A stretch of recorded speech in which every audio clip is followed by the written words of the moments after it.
Bonjour à tous, bienvenue dans Ça se trame chez vous, votre petite émission hebdomadaire sur les travaux de la ligne E. Alors aujourd'hui, on va se la couler dur, très dur, parce qu'on va vous expliquer comment fabriquer des dalles de béton.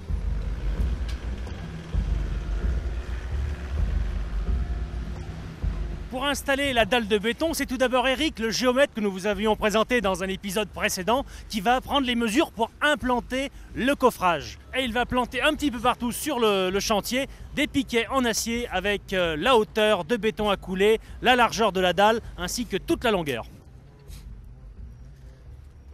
Dans un deuxième temps, ce sont les ouvriers coffreurs qui vont installer les planches et suivre le tracé de Eric le géomètre. Alors ici c'est assez simple, hein, les dalles sont rectangulaires, mais avec le béton qui est liquide, on peut donner n'importe quelle forme à la dalle que l'on veut. Par exemple un virage, il suffit d'avoir le moulage adapté. Ici on utilise des planches en sapin qui ont 3 épaisseurs de sapin pour une question de rigidité. Elles sont assez basiques, elles ont juste un traitement vernis jaune qui permet au béton de ne pas adhérer dessus et surtout ça donne une plus longue durée de vie à ces planches. On peut les réutiliser plusieurs fois.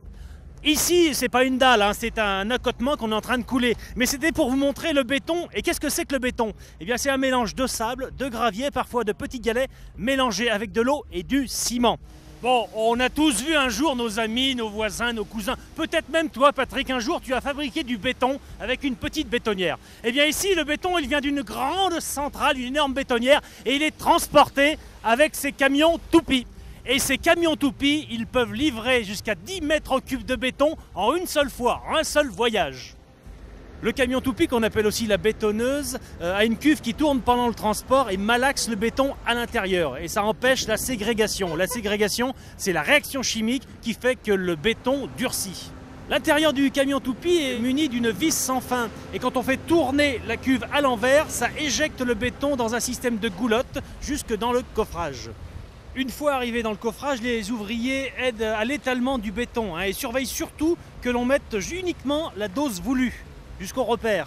Et ensuite, les maçons utilisent un vibreur thermique. C'est un appareil qui fait vibrer une tige en métal. Ça fait remonter les bulles d'air du béton à la surface et surtout, ça met une petite couche d'humidité qui va permettre dans la foulée de faire un lissage très propre à la surface.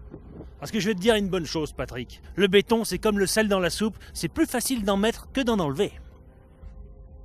Et voilà, la dalle est terminée de couler. Maintenant, il va falloir attendre 2 à 3 semaines de séchage. Tout dépendra de la météo. Aujourd'hui, il fait beau. Et pour à nouveau pouvoir retravailler dessus. Reposer les traverses, les rails, et hop, et c'est reparti. Voilà.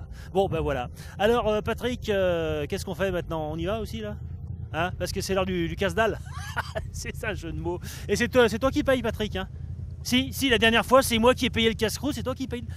Bon, alors au revoir à tous, à la semaine prochaine. Patrick, il faut que tu arrêtes d'être radin comme ça. C'est pas possible. J'ai pas payé tout le temps non plus.